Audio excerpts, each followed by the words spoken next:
I made it 7 weeks in Bali without getting Bali belly or food poisoning, despite like so many people getting it. And I want to share my tips on how you can avoid getting it. It's currently about 8:21 a.m. in the Bali airport, and it's a bright, beautiful morning, and I'm about to depart Bali. And I haven't eaten since like yesterday night. So I think I'm good. I think I've made it through successfully without getting belly or food poisoning, which is crazy because I didn't even know it was a problem until I started uh, coming to Bali. And then so many people I talked to, they were saying how they were getting food poisoning, belly, how it's inevitable, how you can't avoid it. Some said you could, and these are the things, and some said, well, you're gonna get it eventually. Um, but it was just like something people said a lot, and the amount of people, I can't put a percentage on it, but I would say like a good portion of people, maybe 10%, 20% I talked to said they got it and it was terrible. And it wasn't like just like, oh, these people got it and that was it. It was like, one in every like 10 people or one in every five, plus the influencers online would post stories I would follow about them getting it while I was here. So yeah, that got me a bit scared because it seemed to be very unpleasant to get. Um, but once you bear through the 3 days of it, then apparently you have immunity of sorts until you get it again. I don't know. So anyhow, you're probably interested in what tips I have to actually help you get through and what I use. Now, I'm not claiming these tips are a guarantee, but what I am saying is I think it increased my probability of getting through without getting sick. And also, at the end of the day, I do have to credit luck because that did play a role here. Uh, Luck was a huge factor, and I just got lucky. I did things to increase my probability, but hey, I've talked to so many people, and some of them have literally said, I've done the same things and I still got it. Or maybe it wasn't Bali belly, but I got food poisoning at this place. So you just really never know, and that's the scary part. One of these tips I'm going to tell you, and this is the first one actually, is eat at very reputable places. These may be more well-reviewed Western shops. I use Google Maps reviews, and I look for the average review, but then I also look for a lot of reviews, which shows a lot of trust and authority and turnover. But then I would also sort by newest reviews and look at the last 5 to 10 latest reviews, because that last part would sometimes surface the real truth about a place. Sometimes a place looked really good, it was a nice Western restaurant, and then I sort by the latest reviews, and then I see like 1 or 2 one-star reviews where someone got food poisoning. And so then it's like, oh, okay, maybe I should avoid here. Maybe it looks like a 5-star average, but apparently maybe consistency standards went down, or just things have changed, or maybe it's not as nice as it first looks. Good morning. Now, even with Ladies and that gentlemen, may I have tip, attention please? we got some Flight passenger of flight people on that number tip who got ED Bali belly, 6007 even from really well-known Western restaurants. So you just never know. I was talking to this Australian, and he literally went to some of the most well-rated Western restaurants that I'd been to. And guess what? She told me she got sick at these places. And so that tip, it's helpful, but it's not a guarantee, like I said. And I think related to that tip is some people say, oh, just only go to the Western restaurants. Don't go to the Have your attention, please. Attention for local or Miss cheaper restaurants. John Arya. And yet zone area. despite doing Area that, passenger on flight number they got sick. Sorry guys. AI2146 leaving to As you can see, Bali. this is the Could you please report authentic to gate number Bali 6? airport. They're announcing a lot of different announcements, so Attention for I have to Miss talk over Zone it. area. So point is, Mrs. Zone area. you can try and just Area stick to passenger on like flight number Western restaurants with Western food, AI2146 leaving to but Bali. prices are Could usually you going to be please report higher, to gate number and 6? even Thank that you. may not work. And I've heard conflicting advice from this. Some people are like, yeah, just stick to just Western restaurants. On the flip side, I've heard people say the opposite.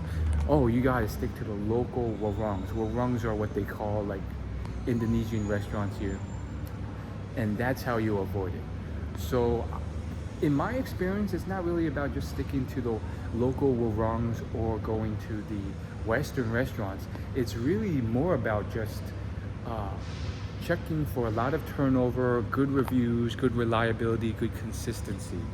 Um, and like it's all these small factors. Even while I was in certain areas, there's one week where um, I was in this area and the power just shut off across the whole street, and it shut off for like a few, like 3 or 4 hours.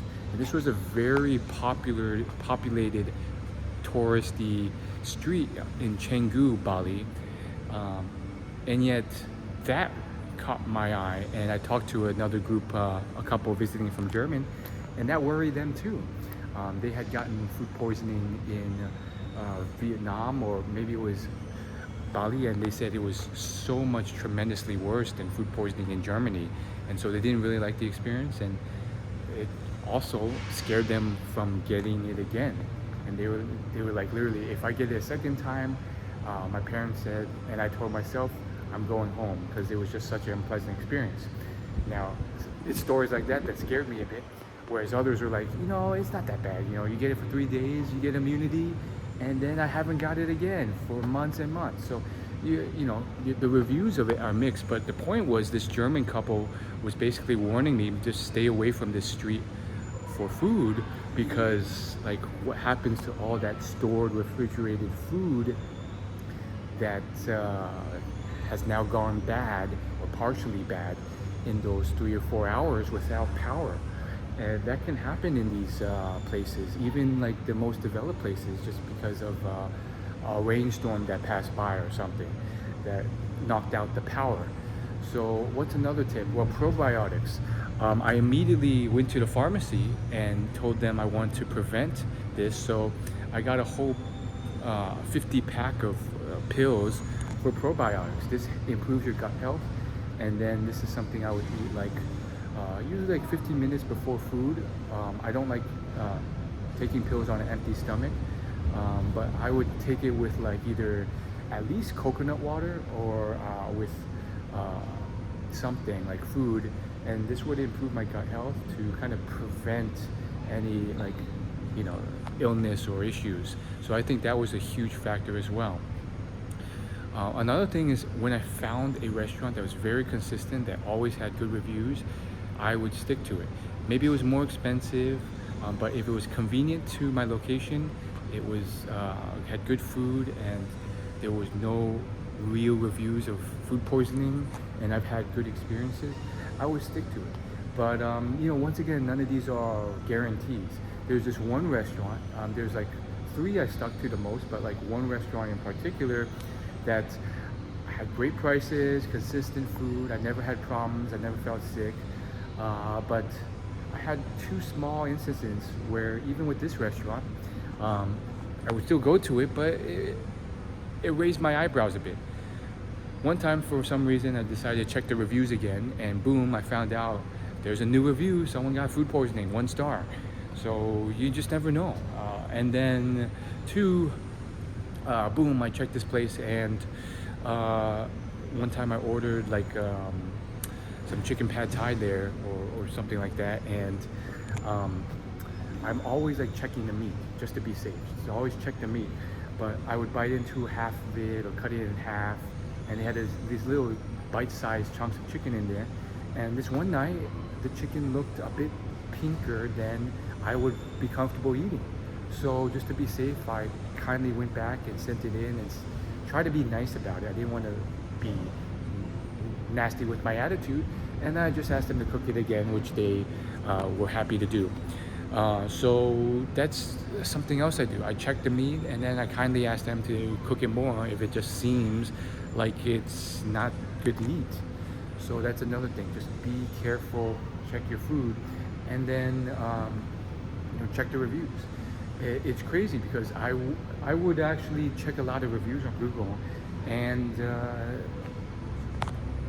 even with these Western expensive high-rated restaurants, I was surprised the frequency when I sorted by latest reviews of food poisoning. Now, I don't mean to scare you at all, but it's just something to note that's different from Western countries. Like, you don't necessarily that much food poisoning in the reviews compared to Western restaurants. Despite all that, like I said, almost 2 months here, and I'm about to leave, and maybe I got lucky, but I was able to have a very pleasant stay here with no problems. Okay, what else can I do? Well, another small thing I did, which I think was extra and unnecessary, but still a good precaution, is I bought a small bottle of Listerine, which isn't cheap here. It's not like a common thing, but I bought it from a convenience store nearby. And then when I'm showering or when I'm brushing my teeth, I would rinse my mouth with Listerine. I didn't do this every night or every time I showered, because sometimes I forgot, but it was a great habit to essentially burn out the bacteria and bad stuff in my mouth after I showered. It happened more so when I showered than when I'm doing like brushing my teeth, because when I'm brushing my teeth I use bottled water. You never want to use tap water.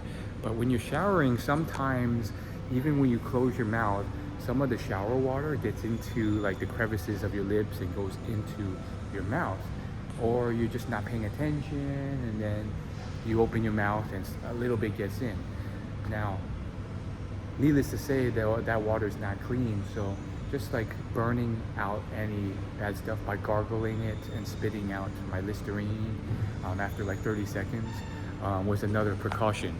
And I didn't just make that up. I learned that from another YouTube video who was probably being extra too. I don't think you needed to do that, but that was just another thing I did. And so those were the main things. I think really the biggest thing is really just being very careful. Another thing is I wash my hands with soap a lot.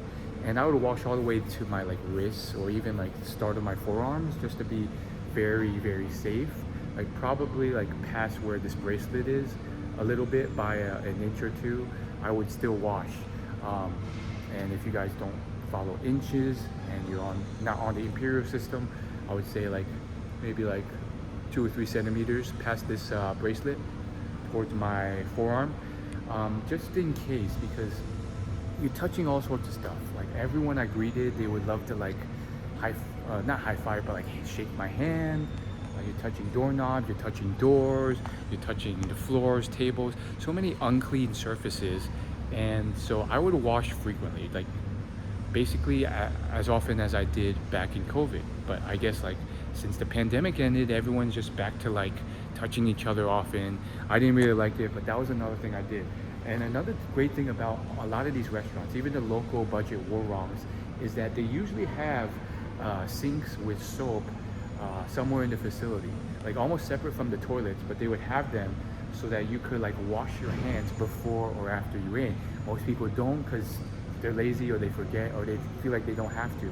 But I would go out of my way to wash before and after, and like anytime I do some activity where it just seems like things got dirty, like maybe I shook a bunch of people's hands because I went to a dinner with them, or I just finished a martial arts class, which happened often. I would just, and you would get very dirty there. You would be shaking people's hands, punching bags on unclean surfaces. So I would just wash my hands. So use all those tips, and hopefully you'll have a great experience here too.